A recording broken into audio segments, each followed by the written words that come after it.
Hi, my name is Everett. Tonight we are reading Revolutionary War on Wednesday. Mary Pope Osborne, Magic Chess, book number 22.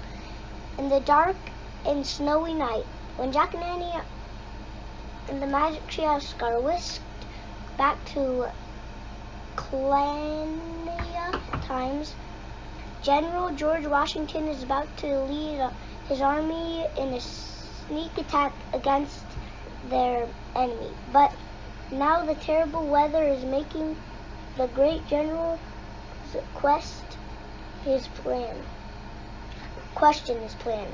Can Jack and Annie keep the history on track? The fate of the country rests in their hands. Don't miss Magic Chess, book number 22, Revolutionary War on Wednesday. Prologue. One summer day in Frog Creek, Pennsylvania, mysterious treehouse appeared in the woods.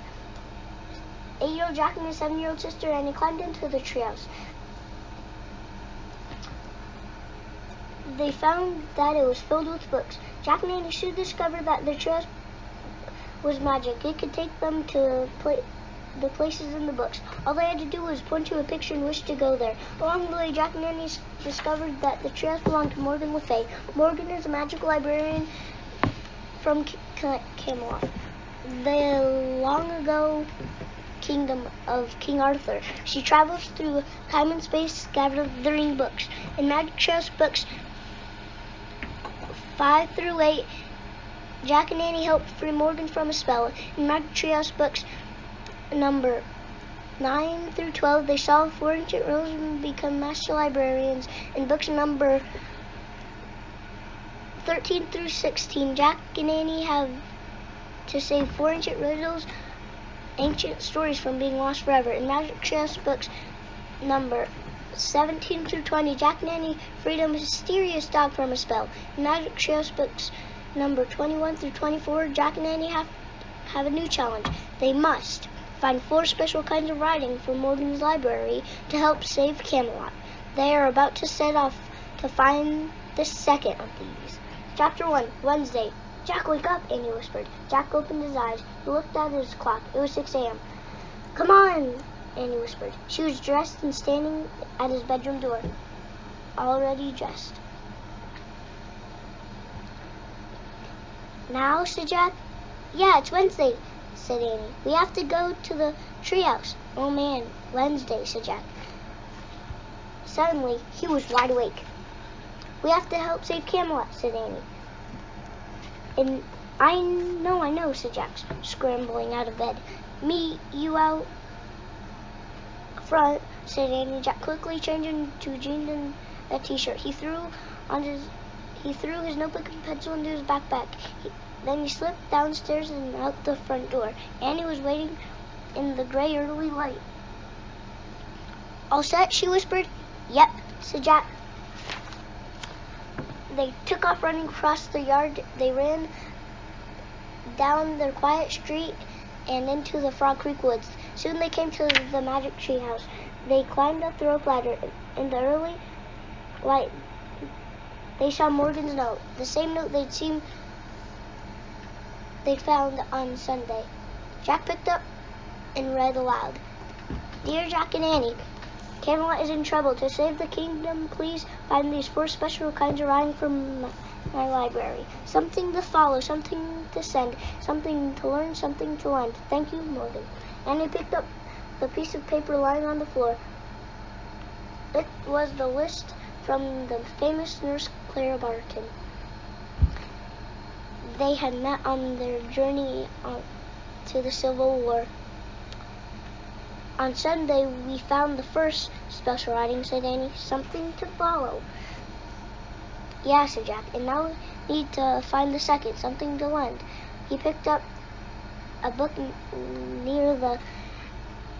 No, the cover showed soldiers on a snowy river. The title was The Revolutionary War. Jack frowned. Uh-oh, said Annie. Another war, Jack said, sighing. You still want to go, said Annie. We have to, said Jack. He hated the suffering he'd seen in the Civil War, but they had no choice. They had to help Morgan and save Camelot. He pointed to the cover of the book. I wish we could go there, Jack said. The wind started to blow, the chair started to spin faster and faster, and everything was still, absolutely still. Chapter 2, Day or Night. Jack shivered. The wind blew harder. It's cold, he said. He could see his breath in the air. Wrap your scarf tighter, said Annie. Jack looked down. He had a wool scarf around his neck. He was also wearing wool in pants that buttoned at the knees and a coat and a hat with 3 corners. On his feet were funny-looking shoes and buckles. In place of his backpack was a leather bag. Annie was wearing a long coat over a long dress. Jack pulled his scarf tighter.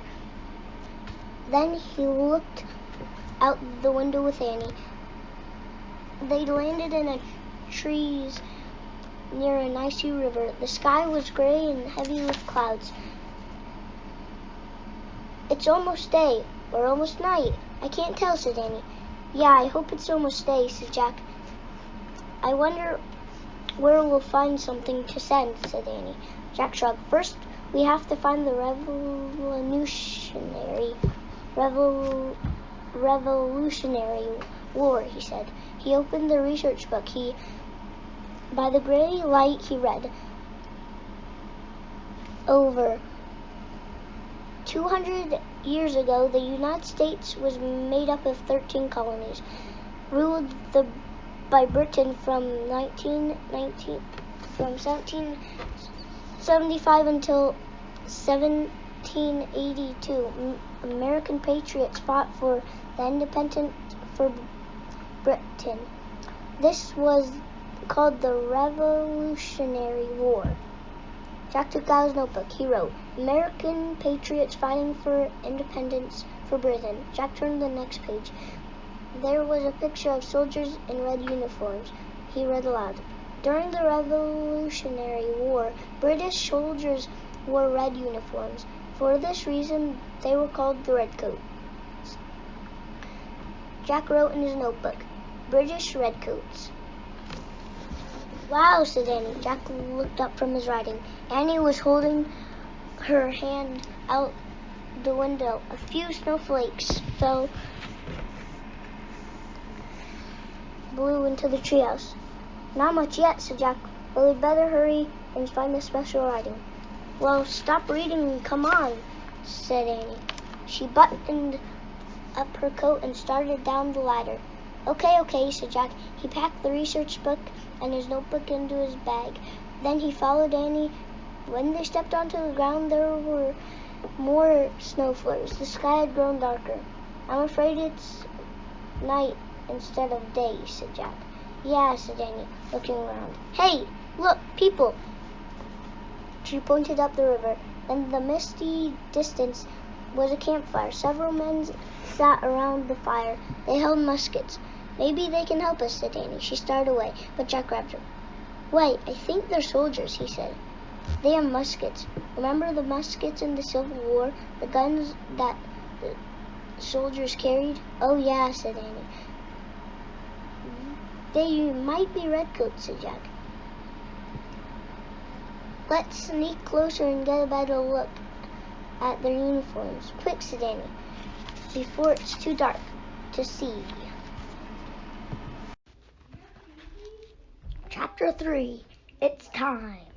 Annie lifted up her long dress and ran to a tree close to the river. Jack held onto his hat and ran after her. They peeked out from behind the tree. More snow flurries swirled in the twilight. Redcoats, whispered Annie. I can't tell, said Jack. In the flickering firelight, the men didn't seem to be wearing uniforms at all. They wore ragged pants and coats. Some even had their feet wrapped in tattered cloth. Come on, said Annie. She ran to a tree closer to the river. Jack frowned. This is close enough. as close as we should get, he said. But we still can't tell what they're wearing, said Annie. She crept forward and hid behind a bush. No closer, Jack whispered, but Annie took off again. She crouched behind a rock. She was only about 10 feet away from the campfire. Oh, brother, she's way too close, Jack thought. But he took a deep breath and ran to the rock. When he joined her, Annie, she looked at him and grinned. This is like hide and seek, she whispered. It's not a game, Annie, Jack whispered back. It's war. Be serious. I am serious, said Annie, her voice rising. Shh, said Jack, but it was too late. One of the men stood up and looked around.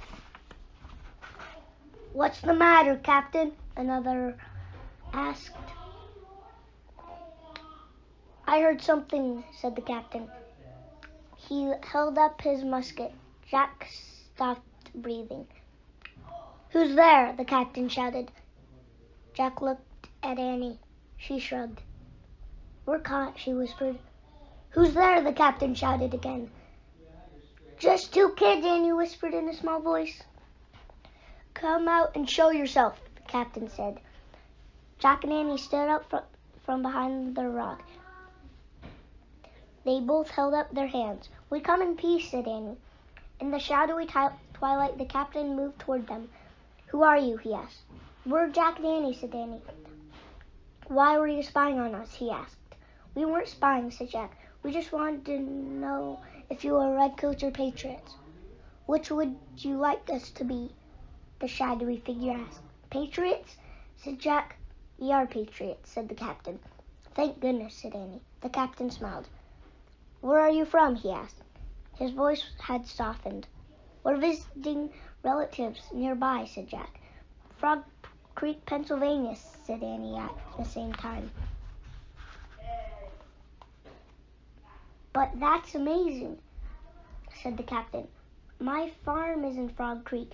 Where is your farm? Jack didn't know how to answer. It's near the Frog Creek woods, said Annie. All farms are near woods, the man said with a laugh. What?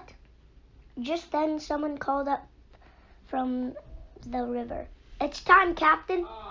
The captain turned to the other men near the campfire. It's time, he repeated. The soldiers quickly put out their fire. They stood up with their muskets on their shoulders. Time for what, Captain? Annie asked. Time to meet up with the commander-in-chief, he said. Return to your family now so your mother and father won't worry about you. Yes, sir, said Jack. It is nice to see children, the captain said. I was just trying to write a letter to my own son and daughter. I don't know what to say. Tell them that you miss them, said Annie. The man smiled. And I do indeed, he said softly. Then he turned and headed up the river bank. His ragged men followed behind. Soon they all disappeared into the cold mist. Jack looked around. The wind was blowing harder. The snow was sticking to the ground. What now? He asked. More than anything, he wanted to go back home. With the soldiers gone, the riverbank felt lonely and scary. We still have to find something to send, said Annie. I know, said Jack. Maybe we should just follow the captain and his men, said Annie. They might lead us to something. Jack wasn't sure that was a good idea, but he didn't have a better one. Okay, but let's try not to be caught this time, he said. He and Annie took off through the frozen twilight, following the snowy footprints of the American patriots. Chapter 4, Commander-in-Chief. Jack and Annie ran alongside the riverbank. The wind whooshed over the cold water. Wet snowflakes hissed in the dark. But then Jack heard other sounds. He heard voices, lots of voices. And he soon came upon hundreds and hundreds of soldiers gathered near the dark riverbank. Many carried oil lamps. The lanterns gave an eerie glow to the snowy twilight. The captain and his men must be here somewhere, said Jack, looking around. Boats with giant cannons were tied near the rivers. Men were leading horses and loading cannons onto their boats. What are they doing? Said Annie. Jack pulled out the Revolutionary War book. He read in a whisper. On Wednesday, December 25th, 1776. December 25th? That's Christmas, said Annie. Today's Christmas. Who? Said Jack. He started reading again.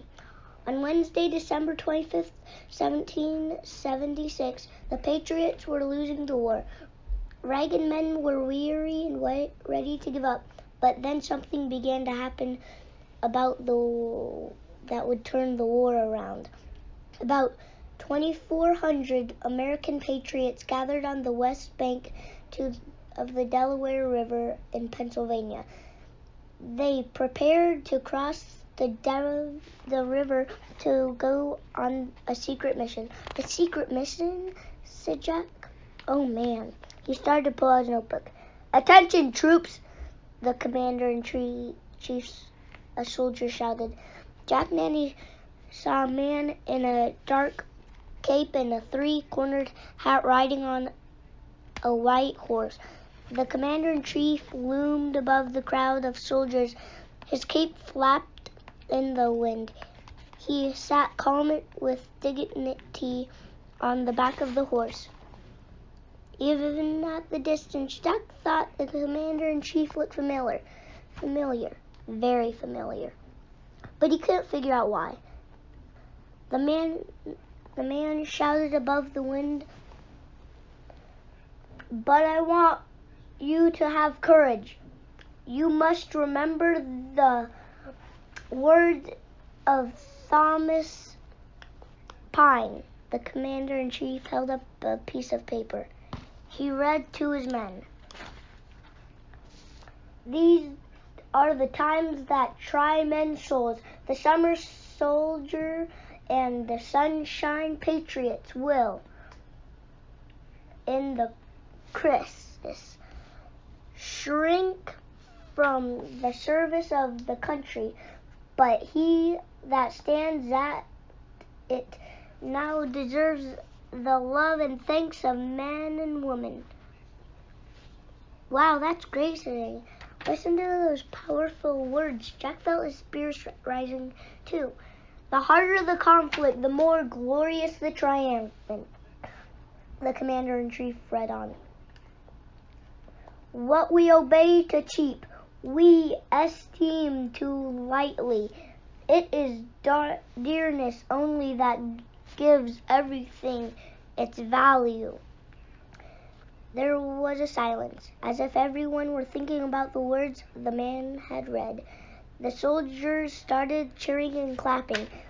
They didn't seem tired at all anymore. Now they seemed eager to set out on their mission. The commander-in-chief saluted his men. He steered his horse toward the river. As the horse moved past, Jack got a better look at the river. He gasped. Of course, he thought. He'd seen that face on dollar bills. Jack grabbed Annie's arm. I know the commander-in-chief, he exclaimed. He's George Washington. Chapter 5, Letter. George Washington, really? Said Annie. Yeah, I think so, said Jack. Wow, where'd he go? Said Annie. I want to see him again. Come on. She started toward the river. Wait, don't go far, said Jack. I just want to make sure it's him. He opened the Revolutionary War book. He found a picture of the boats on the riverbank. He read, when General George Washington gathered his troops by the Delaware River, he was commander-in-chief of the whole American army. The general led the army for 6 years until America became a free and independent nation. In 1789, he was elected the first president of the new United States. "Oh man, it is him," said Jack. He pulled out his notebook and wrote, "General George Washington helped America become independent." "Hey, what are you writing?" someone asked. Jack looked up. A bearded soldier was pointing at him. Jack shoved the Revolutionary War book and his notebook into his bag. "Nothing, sir," he said. He started walking away. The man shouted after Jack, but Jack ran down toward the river and lost himself in a crowd of soldiers. When he looked over his shoulder, he was relieved. The bearded man was nowhere in sight. "Stop, young men!" Someone shone a lantern right in Jack's face. He gasped. It was the captain. "I told you and your sister to go home," said the captain sternly. "Where is your sister?" Jack looked around. Where was Annie? "I don't know," he said. "Find her at once and go back to your family," the captain ordered. "Our secret mission is very important. Children will only get in the way." "Yes, sir," said Jack. The captain started to leave, but then he stopped. "I wonder if you could do me a favor, Jack," he asked. "Sure," said Jack. The captain pulled out a letter. "This is my letter to my children," he said. "It's a farewell letter. Would you please take it back with you to Frog Creek?" "Yes, sir," said Jack. "You must only send it if you hear that we have failed in our mission and 90 patriots or less," said the captain. "Yes, sir," said Jack. The captain handed his letter to Jack. "I copied the general's speech for my children," said the captain. "If anything bad happens to me, I hope those words will give them courage." The captain turned and disappeared into the crowd. "Good luck, Captain," Jack called. He hoped he would never have to send the letter to the man's children. Suddenly, Jack clutched the letter to his chest. "Send," he whispered. The letter was the writing they'd been looking for. Something to send. He and Annie could go home now. Their mission was done. Jack shoved the captain's letter into his bag.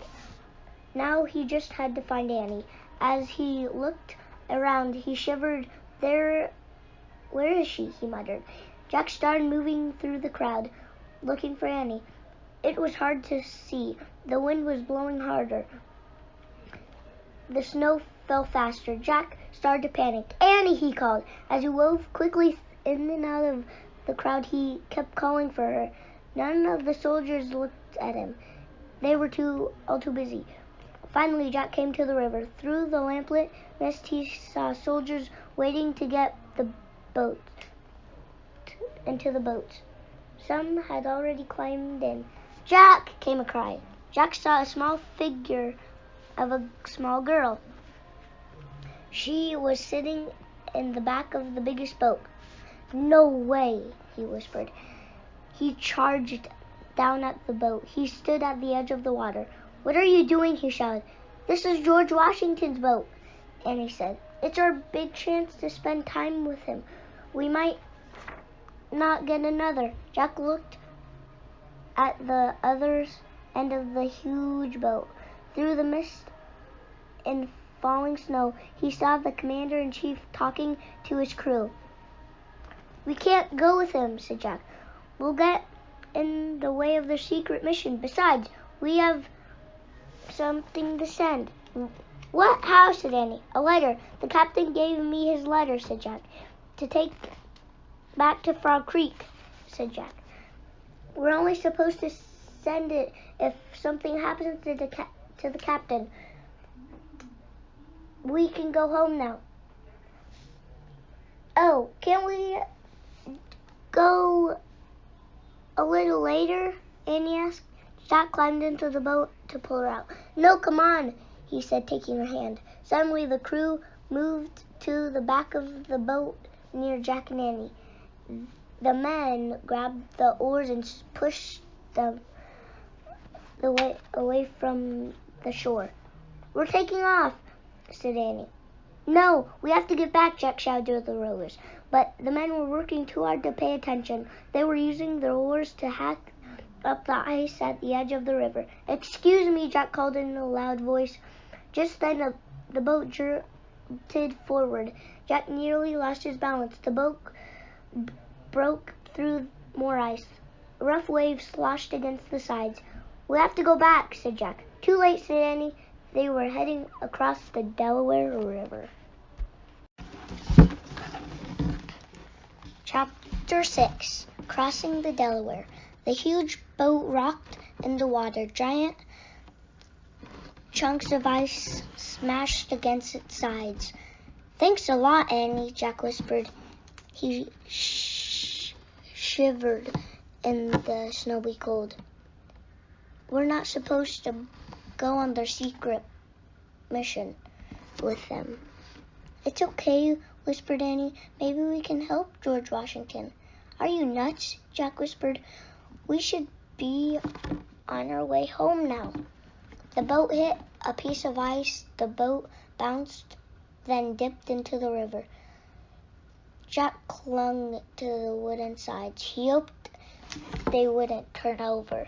Nobody could survive in this icy cold water, he thought. It would be like sinking in the Titanic. The crew fought hard to keep the boat moving forward. They rowed past chunks of ice into a smoother part of the river. Light from the oil lamps shone on the water, making the ice chunks behind them glow like huge glittering jewels. Jack looked back. Other boats were following them. They were filled with soldiers, horses, and cannons. What exactly are we going? Annie whispered. Jack shrugged. He reached into his bag and pulled out the Revolutionary War book. By the dim light in the boat, he searched through the book. He found a painting of General George Washington crossing the Delaware River. He showed the painting to Annie. They each read this caption silently. After George Washington crossed the Delaware River, he led his men on a 9-mile march to a British post. The post was filled with Hessians. German soldiers hired up the British to fight them. The American patriots caught them off guard. The Hessians never thought the patriots would attack on a stormy Christmas night. It was a great victory for the patriots. They captured almost 1,000 Hessians. Hardly any of Washington's men were lost. Yay! We won't have to send the letter, Annie exclaimed. Shh, said Jack. But George Washington turned around and looked at Jack and Annie. Oh no, Jack thought. Caught again. Jack closed his eyes as if that would make him invisible. He's coming, said Annie. Jack looked up. George Washington was making his way back toward them. In the next moment, the commander-in-chief loomed above them like a giant shadow. Children? He asked in a quiet, angry voice. Sorry, Jack squeaked. Merry Christmas, said Annie. But George Washington did not say Merry Christmas back.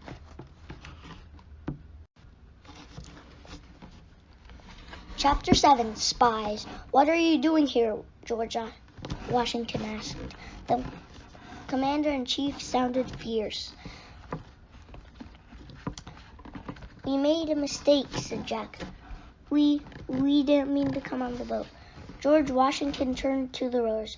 "Who let these children sneak aboard?" he asked in a stern voice. The men looked at Jack and Annie with surprise. "It's not our fault," Annie said quickly. "They were working too hard to notice us." Just then the boat banged against the ice. The ice cracked, the boat moved on, then bumped against the shore. Two soldiers jumped out of and pulled the boat up on the shore. George Washington looked at Jack and Annie. "This boat is returning to get more men," he said. "When it does, you two will get out and stay on the other shore."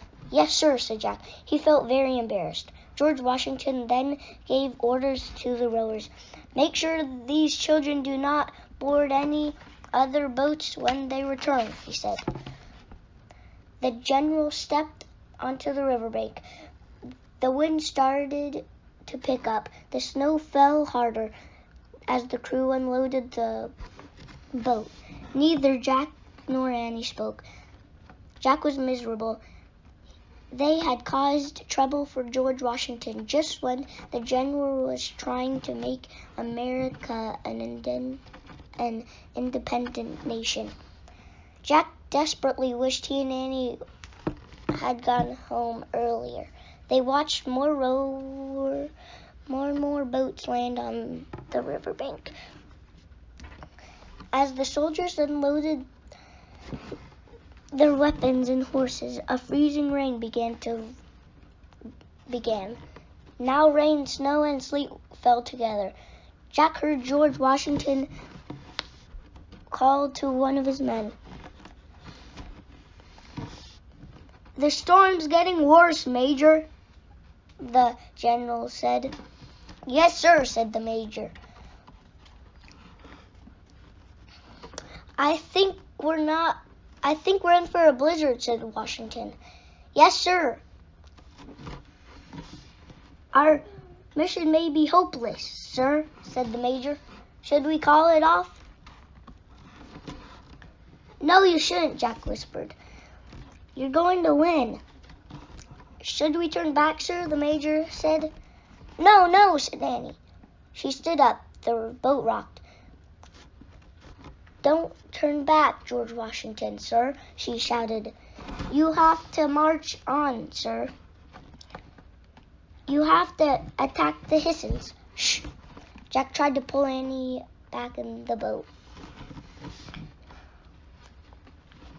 "We're not supposed to know about their plan, their secret mission." "How does she know our plan, Major?" George Washington asked. "Listen to us, sir," said Annie. "You're going to win." She pulled away from Jack and jumped out of the boat. Jack leaped onto the riverbank. He scrambled after Annie up the steep, icy slope.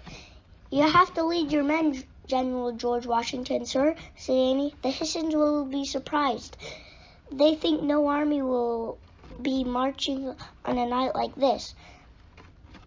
"How do you know all this?" the major shouted above the storm. "How do you know what the Hessians are doing and thinking?" For once Annie seemed at loss for words. "She just guessed," said Jack. Just then the bearded soldier who had yelled at Jack earlier stepped forward. "I saw this boy earlier," he said. "He was writing things down." "No, Now Jack was at a loss of words. "Seize them!" the major shouted. "They're spies." Chapter 8. These are the times. Jack grabbed Annie's hand. We're not spies," he said. He whirled around to face George Washington. General Washington, remember those words you said to your men? He said, you should believe in them yourself, sir. What are you talking about? George Washington asked. Jack yanked the captain's letter from his bag. By the light of the lamp, he read the words the captain had copied for his children. These are the times that try men's souls, Jack read. But he that stands it now deserves the love and thanks of man and woman. The harder the conflict, the more glorious the triumphant. Jack looked at George Washington. If things seem impossible, you should keep going, sir, he said. The harder the things seem, the greater the triumphant, right? That's what you read to your men. You have to keep going for their sake. Yes, and you have to keep going for our sake, said Annie. For the sake of the future children of America, sir. As the wet snow hissed about them, George Washington stared at a long moment at Jack and Annie. Finally, he put a hand on each of their shoulders. I do not know who you are, he said. I do know how you know what you know. But I believe you, for your sake, and for the sake of future children of America. We will march on. Yay, cried Annie. Yay, said Jack softly. He sighed with relief and put away the captain's letter. Now get back in the boat, George Washington said. You must leave the fighting to us, me and my men. Jack felt very grateful to George Washington and his whole army. They had risked their lives for all of children's past and future. He could barely speak. Thank you, sir, said Annie. Thank you both for telling me to listen to my own device, said George Washington. He called to the rowers waiting on the boat.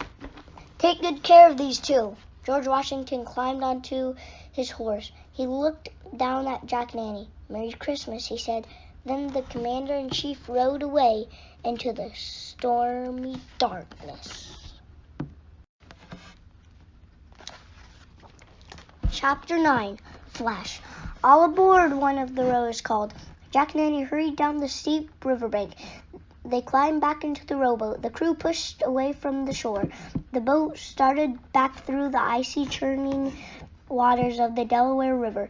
Jack was freezing in the sleet and snow, but he didn't worry about that now. He was thinking instead about how they had helped George Washington. He was thinking about how they had helped keep history on its course. Jack felt great. When they got to the riverbank, Jack and Annie jumped out of the boat. Thanks, Jack yelled to the rowers. With the wind at their backs, Jack and Annie took off through the blizzard.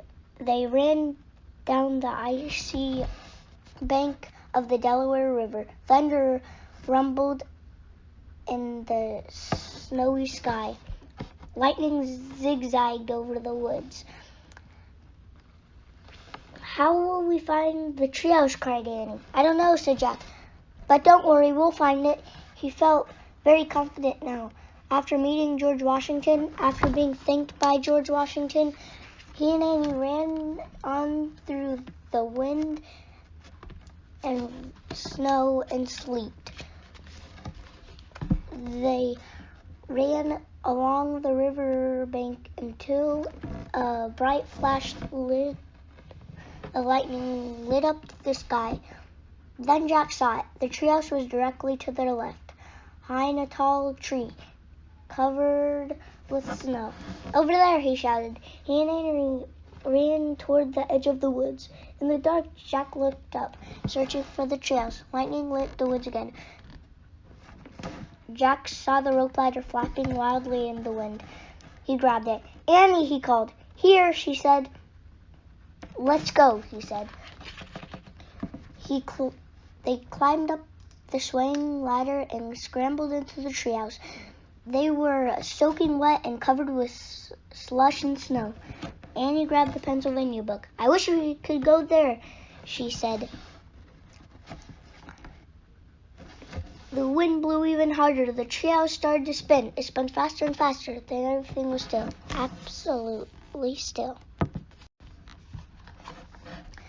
Chapter 10. This peaceful place. Gray early light spilled into the treehouse. Birds sounded in the woods. The summer wind felt warm and gentle. Jack and Annie were wearing their nice dry clothes again. Oh man, said Jack. It's good to be home. Yes, Annie said, sighing. Back in this peaceful place. Jack pulled the captain's letter out of his pack. He turned it over. It was addressed to Molly and Ben Sanders, Apple Street Farm, Frog Creek, Pennsylvania. Molly and Ben lived on a farm near these woods over 200 years ago, said Jack. Annie gently touched the letter. Your dad is going to make it home, kids. He misses you, she whispered as if she could send comforting words back through time.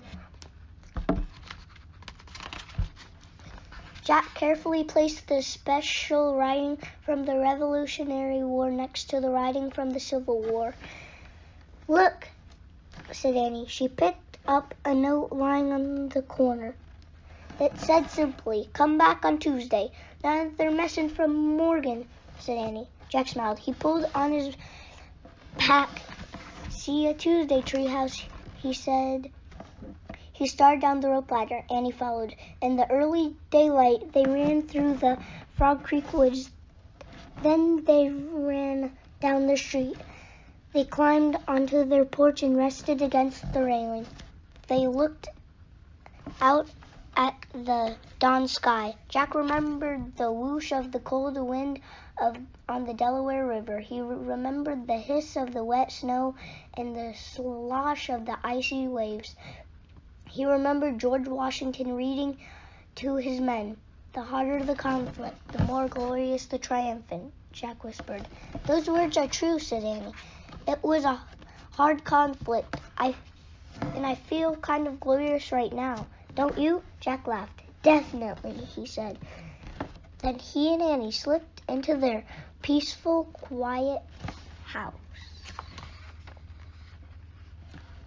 The 13 colonies. Long ago, the United States was made up of 13 small colonies. Many of the early settlers or colonists thought of England as their mother country. They were proud to have come from England, and they felt great loyalty to the British king. Over time, though many colonists wanted to be independent, they did not want a faraway country to rule them. These colonists were the Patriots, the Revolutionary War and General George Washington.